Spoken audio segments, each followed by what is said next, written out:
MBTI가 어떻게 되느냐. MBTI는 INTP입니다. 제가 MBTI를 사실 좀 잘 알아요. 일반인들 치고는. 왜 잘 아냐? MBTI가 요즘에 유행을 하잖아요. 뭐 한 1년 됐나? 이 MBTI가 사실 저는 이제 교회를 다니잖아요. 그럼 교회에서 되게 유행을 했었어요. 언제 했냐면 2000년도 초반에 한 2004년도, 한 5년도, 6년도 이렇게 쭉 해서 MBTI 말고요. 애니어그램이라고 또 있어요. 이런 거를 이제 검사를 많이 하고 그 사람의 어떤 성향에 따라서 뭐 어떤 코칭이 좀 달라진다던가 뭐 이런 게 있었습니다. 그래가지고 MBTI를 관심이 있어서 공부까지는 아닌데 좀 알고 있어요. 그래서 I랑 반대가 E고, N이랑 반대가 S고, T랑 반대가 S인가? 안다고 막 이렇게 얘기해놓고 모르네. 일단 P랑 반대가 이제 J. 이렇게 되고요. T가 직관적인 거고, F다, F. 여기가 F다. 오케이. 그래서 저는 처음에는 E로 나왔었어요. 근데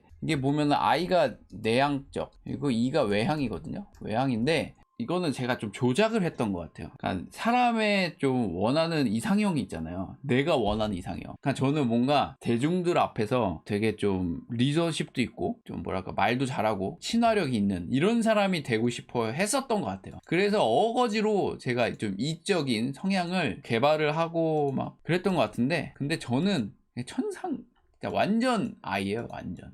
지금 제가 봤을 때 그 E냐 I냐라는 걸 구분할 때 사람이 에너지를 어떻게 이제 충전하느냐 그거에 따라 이제 결정이 난다고 하더라고요.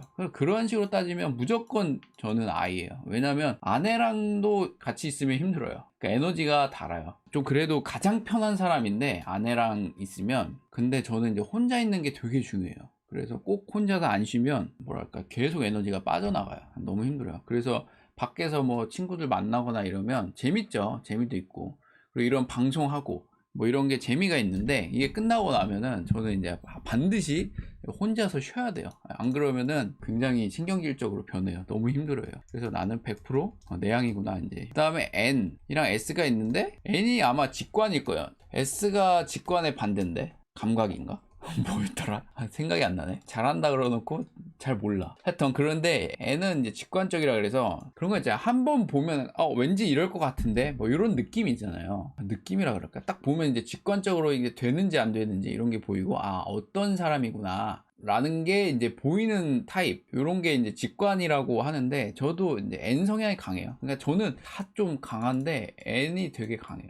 그래서 어떻게 보면은 이게 좀 나쁜 거기도 해요. 뭐냐면 이제 판단을 하는 거죠. 사람을 이제 판단하는 걸 잘하는데 잘 맞춰요. 또 이게 더 문제예요. 잘 맞추니까 그러면 틀릴 때도 있잖아요. 근데 이게 워낙에 잘 맞춰요. 확률적으로 한 80에서 90 맞춘단 말이에요. 그러다 보니까 내가 틀릴 때도 있는데 이거에 이제 오류에 빠지는 거죠. 스스로에. 그래서 어떻게 보면 나쁜 말로 얘기하면 고정관념 뭐 이런 것도 있게 되는 거죠. 그래서 사실 사람을 만나보면 저 안에서는 어느 정도 그 틀의 판단에 의해서 될 사람인지 안 될 사람인지 좀 결정하는 그런 게 좀 강하죠. 그게 어떻게 보면은 단점이죠. 근데 8, 90이 맞다고 했잖아요. 이것도 이제 돌아가서 제가 찍은 영상, 프로그래머가 될 만한 사람은 정해져 있다라고 이제 얘기를 하는데, 직관적인 성향이 강하다 보니까 그런 어떤 결정을 내리는 게 저는 좀 빨리 되는 게 있죠. 그러면 안 되는데, 근데 잘 안 벗어나요. 처음에 봤을 때 이 사람이 이럴 것 같다라고 해서 그 사람을 알아가면 제가 처음에 봤던 거와 다른 사람인 경우도 이제 있는데, 아닌 경우가 좀 더 많은 것 같아요. 근데 틀릴 때도 있어요. 그 다음 T, 이제 생각하는 사람, 감정적인 사람.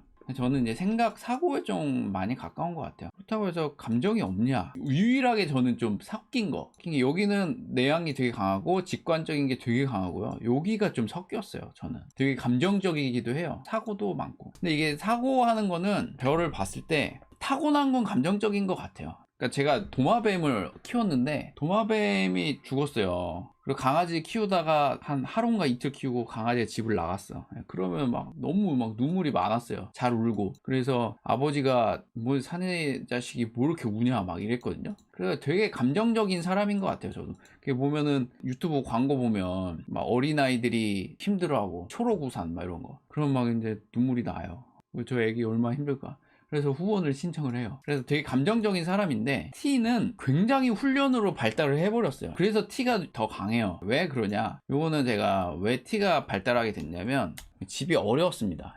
가난했어요. 집에 빚쟁이들이 쫓아오니까 그러면서 혼자서 말을 안 하고 생각하는 거가 그때부터 돌아갔던 것 같아요. 한 중학교 1학년 때부터 왜 이럴까? 인생은 왜 이럴까? 뭔가를 계속 끊임없이 생각하고를 그러다 보니까 그게 지금 뭐 거의 40이 다 돼서까지도 이어졌던 것 같아요. 근데 이게 참 좋은 게 프로그래머 할 때 많이 도움이 돼요. T가 생각하는 훈련이. P랑 J가 있는데 이거는 그냥 타고난 P예요. 저는 타고난 P. 무계획. 굉장히 P 성향이 강합니다. 이건 약간 병적으로 강했어요. 근데 이제 직업 특성상 개발자는 이제 J가 굉장히 필요해요. 이거는 계획적인 거잖아요. 개발자는 제가 보기엔 J가 중요하다고 봐요. 그러니까 메모를 잘해야 돼요. 개발자는 필요하고 잘 적어야 되고 계획적으로 해야 되는데 이거는 제가 좀 많이 발전을 시켜놨습니다. 개발자 하면서. 근데 그래도 아직도 P 성향이 굉장히 강해요. 그리고 일 끝까지 몰아서 안 하다가 마지막에 하는. 그리고 INTP가 전 세계 인구의 한 2%에서 3% 된대요. 근데 신기한 게 뭐냐? 프로그래머의 30% 이상이 INTP래요. 그러니까 이게 맞는 거죠. 저는 프로그래머랑. 그렇다고 합니다.